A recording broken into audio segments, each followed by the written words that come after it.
सचिन तेंडुलकर यांनी देखील यावर प्रतिक्रिया दिलेली आहे। अजित पवार यांच्या निधनाची बातमी ऐकून खूप दुःख झालं। महाराष्ट्रासाठी काम करणारा एक चांगला नेता आज आपण अचानक गमावलाय। पवार कुटुंबियांच्या दुःखामध्ये मी सहभागी आहे। ईश्वर त्यांच्या आत्म्यास शांती देवो। भावपूर्ण श्रद्धांजली। ओम शांती। ही प्रतिक्रिया आहे सचिन तेंडुलकर यांची। सर्वच क्षेत्रामधनं आज अजित पवार यांना श्रद्धांजली या ठिकाणी वाहिली जाते। सगळ्यांसाठीच खरं तर ही एक धक्कादायक चटका लावून जाणारी खरं तर ही बातमी। आज सकाळी ज्यावेळेला अपघाताची बातमी आली त्यावेळेला अजित पवार फक्त जखमी आहेत अशी बातमी आली आणि त्यानंतर लगेचच त्यांच्या निधनाची बातमी आली आणि ते पाहून संपूर्ण महाराष्ट्र खरं तर हळहळला। अजित पवार यांच्या संपर्कामध्ये जी व्यक्ती आली जे आले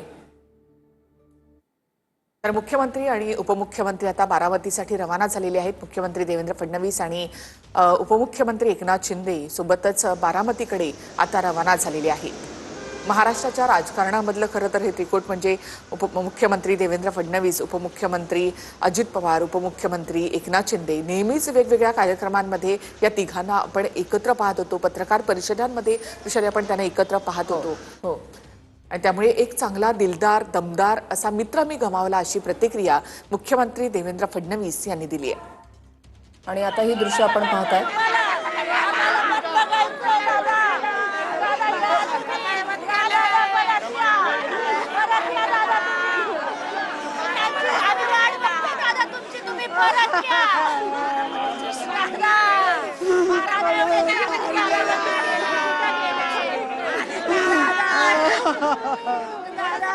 आपण पाहतो की महिला आक्रोश करताना पाहायला मिळतात कारण